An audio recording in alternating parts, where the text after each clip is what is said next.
வணக்கம் நண்பர்களே, தனுஷ் கிச்சனுக்கு உங்களை நான் வரவேற்கிறேன். இன்றைக்கு இந்த வீடியோல சாஃப்டான நெய் மசூர் பாக் எப்படி செய்யறதுதான் இந்த வீடியோல பார்க்க போறோம். வாங்க வீடியோக்குள்ள போலாம். இதுல நான் இப்ப மசூர் பாக் செய்யறதுக்காக ஒரு கப்பு கடலை மாவு எடுத்திருக்கிறேன். இதை நல்ல மெல்லிய தீயில வச்சுட்டு நாங்க ஒரு 5 நிமிஷத்துக்கு இதை நல்லா வாசனை வரும் வரைக்கும் நாங்கள் வறுத்துக்கலாம். பாருங்க, கடலை மாவு சூப்பரா வறுபட்டுட்டு இந்த டைம்ல இறக்கி ஒரு அரிதட்டுல போட்டு கட்டி இல்லாம அதை அரிச்சு எடுத்துக்கோங்க.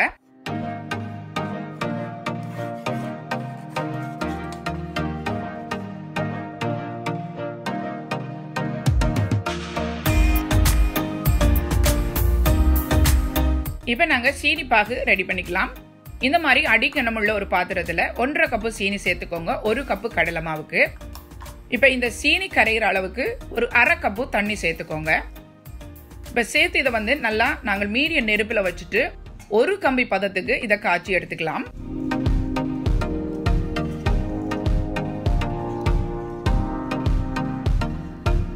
இப்ப மசூர் பாக்கு செய்யறதுக்கு மொத்தமா எங்களுக்கு 1 கப்பு நெய் வேணும். நாங்க இதுல 1/2 கப்பு நெய்யை நாங்க வறுத்து வச்சிருக்கிற கடலை மாவோட சேர்த்து நல்லா கட்டி இல்லாத அளவுக்கு நாங்கள் அதை நல்லா கரைச்சிக்கலாம்.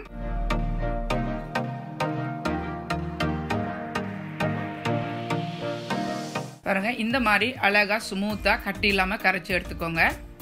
இப்ப நாங்க மசூர் பாக்கு ஊத்துறதுக்காக ட்ரே ரெடி பண்ணிக்கலாம். இந்த மாதிரி ஒரு தட்டையான ட்ரே எடுத்துக்கோங்க. அதன் உள்பகுதியில நல்லா நெய் தடவிக்கோங்க. அப்பதான் உங்களுக்கு ஒட்டாம இருக்கும். இப்ப நாங்க சூட்டோடையே நாங்க மசூர் பாகை ஊத்தி அதை நாங்க செட் பண்ணிடணும். அப்படி இல்லைன்னு சொன்னா அது இறுகினா எங்களுக்கு சரியான வடிவத்தை தராது. அதுக்கு இன்னும் உதவியா இருக்கிறதுக்காக இந்த மாதிரி ஒரு பட்டர் பேப்பர் ஒன்று வெட்டி அடியில போட்டுட்டு அது ஒரு சைட்ல வச்சிடலாம்.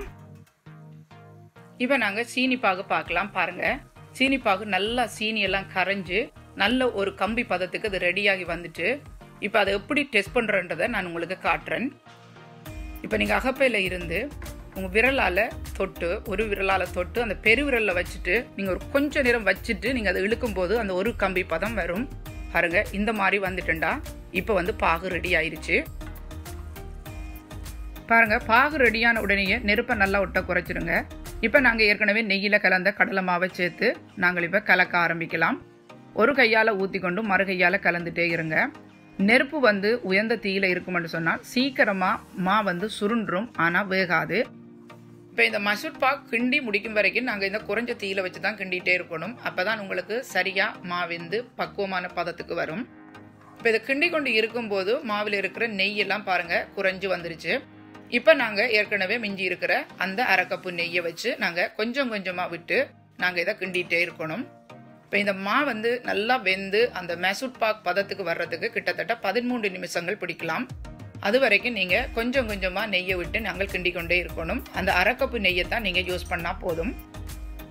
இப்ப இப்படி கிண்டி கொண்டு இருக்கும்போது பாருங்க, இந்த மாதிரி பதத்துக்கு வந்தோடனே நாங்கள் இப்ப நாங்க அதை எடுத்து ஒருக்கா உருட்டி பார்க்கும்போது இந்த மாதிரி உருண்டு வந்துச்சுன்னு சொன்னா இப்ப சரியான பதத்துக்கு வந்துட்டு பாருங்க, நெய் எல்லாம் நல்லா இழுத்து நல்லா வெந்துருச்சு.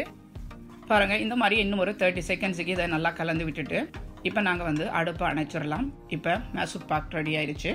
இப்போ நாங்கள் அதை ஏற்கனவே நெய் பூசி வச்சிருக்கிற தட்டுக்கு நாங்கள் இதை மாற்றிடலாம். மாற்றிட்டு சூட்டோடைய நல்லா பரத்தி விட்டுடலாம்.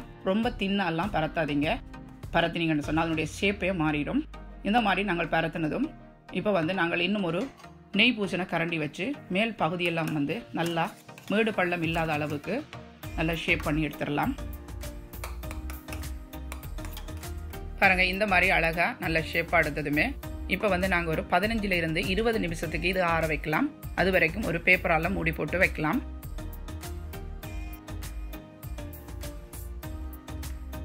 பாருங்க, இப்ப 20 நிமிஷம் ஆயிருச்சு. இப்ப நாங்க ஒரு நெய் பூசின கத்தினால அதை எங்களுடைய விருப்பத்துக்கு ஏற்ப நாங்கள் அதை ஸ்லைஸ் பண்ணி எடுத்துடலாம். நான் நீள் சதுரத்துக்கு அதை நான் கட் பண்ணி எடுக்கிறேன். நீங்க உங்களுடைய விருப்பத்துக்கு ஏற்ப உங்களுடைய சைஸை நீங்க கட் பண்ணி எடுத்துக்கோங்க. இப்ப நான் உங்களுக்கு அதை எடுத்து காட்ட போறேன். பாருங்க, நல்லா சூப்பரா ஒட்டாம அழகா வந்திருக்கு.